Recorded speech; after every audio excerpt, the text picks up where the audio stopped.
ಇಷ್ಟು ದಿವಸ ಅದಕ್ಕೆ ಕೇಳಲಿಲ್ಲ, ನೀವು ಹೋಗಿ ಕುತ್ಕೊಂಡು ಹೇಳಬೇಕಾಗಿತ್ತಲ್ಲ. ಈಗ ನೀವು ಸರ್ಕಾರದಲ್ಲಿ ಹಣದ ಕೊರತೆಯಿಂದ ಇವತ್ತು ಸೆಸ್ನ ಏರಿಕೆ ಮಾಡಿ ಕೇಂದ್ರ ಸರ್ಕಾರ ಇಳಿಸೋದು ಬಿಡೋದು ಆಮೇಲೆ ಚರ್ಚೆ ಮಾಡೋಣ. ಕೇಂದ್ರ ಸರ್ಕಾರ ಇಳಿಸೋದು ಬಿಡೋದು ಆಮೇಲೆ ಚರ್ಚೆ ಮಾಡೋಣ. ಈಗ ಈ ತರಾತುರಿ ಈಗ 3-3.5 ರೂಪಾಯಿ ಏರಿಕೆ ಮಾಡೋದು ನಿಮಗೇನಿತ್ತು? ಯಾತಕ್ಕೆ ನೀವು ರೈಸ್ ಮಾಡಿದಿರಿ? ಕೇಂದ್ರ ಸರ್ಕಾರದ ಅವರ ಅಬಕಾರಿ ಸುಂಕ ಇಳಿಸೋದು ಅದೆಲ್ಲ ಅಲ್ಲಿ ಬೇರೆ.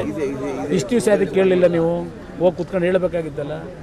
ಈಗ ನೀವು ಸರ್ಕಾರದಲ್ಲಿ ಹಣದ ಕೊರತೆಯಿಂದ ಇವತ್ತು ಸೆಸ್ನ ಏರಿಕೆ ಮಾಡಿ 3,000 ಕೋಟಿ ಆದಾಯ ತೆಗಿಬೇಕು ಅಂತ ಈಗ ಹೊರಟಿದ್ದೀರಿ. ಅದರಿಂದ 3,000 ಕೋಟಿ ಇದೇ ಜನಗಳ ಜೋಬಿಂದ ಕೈಯಿಂದ ಅವ್ರ ಜೋಬಿಂದ ಕಿತ್ಕೊಳ್ಳೋಕೆ ಹೊರಟಿದ್ದೀರಿ. ಮತ್ತು ನೀವೇನು ಗ್ಯಾರಂಟಿ ಕೊಡೋ ಸ್ಕೀಮ್ನ? ಜನಗಳ ದುಡ್ಡನ್ನು ತಗೊಂಡು ಜನಗಳಿಗೆ ಕೊಡೋದಕ್ಕೆ ನೀವೇ ಬೇಕಾ? ಯಾರು ಬೇಕಾದ್ರೂ ಆಡಳಿತ ನಡೆಸ್ತಾರೆ. ಈಗ ಅದ್ರ ಜೊತೆಗೆ ಅದೇಂತೂ 25,000 ಎಕರೆ ಭೂಮಿ ಅದ್ರ ಮೇಲೆ ಕಣ್ಣಾಕವ್ರಂತಲ್ಲ, ಅದು ನೋಡೋದೆ ಇವತ್ತು. ಅದಕ್ಕೋಸ್ಕರಲೇ ಈ ಕಾರ್ಯಕ್ರಮಗಳನ್ನ ತರಬೇಕಾದ್ರೆ ಯಾವ ರೀತಿ ಅನುಷ್ಠಾನಕ್ಕೆ ತಂದಾಗ ಏನೇನಾಗುತ್ತೆ ಅನ್ನೋದು ಮೊದಲೇ ಯೋಚನೆ ಮಾಡಬೇಕಾಗಿತ್ತಲ್ವ. ನೀವು ಆರ್ಥಿಕ ಸಚಿವರಾಗಿ 14 ವರ್ಷದ ಅನುಭವ, 14 ಬಜೆಟ್ ಮಂಡನೆ ಮಾಡಿರೋರು, ನಿಮ್ಗೆ ಅನುಭವ ಇರಲಿಲ್ವ ಈ ಕಾರ್ಯಕ್ರಮ ಮಾಡೋದ್ರಿಂದ ಏನಾಗುತ್ತೆ ಅಂತ ಹೇಳಿ?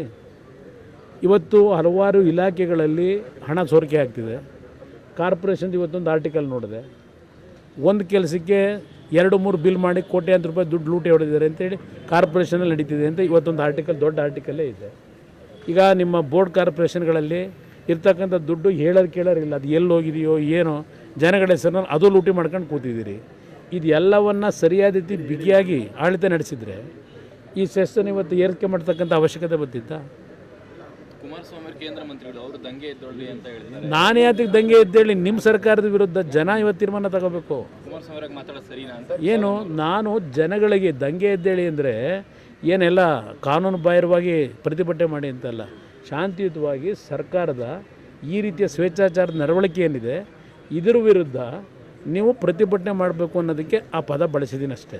ದಂಗೆ ಎದ್ದೇಳಿದರೆ ಎಲ್ಲ ಊರಲ್ಲೆಲ್ಲ ಬೆಂಕಿಡಿ ಅಂತಲ್ಲ, ಪ್ರತಿಭಟನೆ ಮಾಡಿ ಅನ್ನೋದನ್ನು ಹೇಳಿದ್ದೇನೆ. ಅದು ಹೊರತುಪಡಿಸಿ ಇದರಲ್ಲಿ ಅಶಾಂತಿ ವಾತಾವರಣ ಉಂಟು ಮಾಡಬೇಕು ಅನ್ನೋದಕ್ಕಲ್ಲ. ಸರಿ, ಸರ್ಕಾರ ಆರ್ಥಿಕವಾಗಿ ಎಲ್ಲ ಕಳೆದುಕೊಂಡಿದೆ. ಹಾಂ, ಯಾವಾಗ ಯಾರು ಹೇಳಿದ್ರು ಮಾತಾಡಲಿಲ್ಲ ಅಂತ? ಎಲ್ಲಿ ಹೇಳಿದ್ರು? ಯಾರು?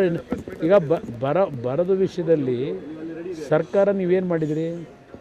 ನಾವು ಮಾತಾಡಿದ್ರೆ ಏನಾಗ್ತದೆ? ವಿರೋಧ ಪಕ್ಷದಲ್ಲಿ ಕೂತು ನಾವೇನು ಮಾತಾಡೋದಾಗುತ್ತಾ? ಸರ್ಕಾರ ನಡೆಸೋರು ನೀವು. ಸರ್ಕಾರ ನಡೆಸಬೇಕಾದ್ರೆ ಇವತ್ತು ಬರದ ಹಿನ್ನೆಲೆಯಲ್ಲಿ ಯಾವ ರೀತಿ ರೈತರುಗಳಿಗೆ ಕಾರ್ಯಕ್ರಮ ಹಾಕಬೇಕಾದ್ರೆ ನಿಮ್ಮ ಕರ್ತವ್ಯ. ನಿಮ್ಮ ವಿರುದ್ಧ ಧ್ವನಿ ಎತ್ತಬೇಕಲ್ಲ. ನಾನು ನಿಮ್ಮ ವಿರುದ್ಧ ಧ್ವನಿ ಎತ್ತಿರೋದು ಯಾವುದು?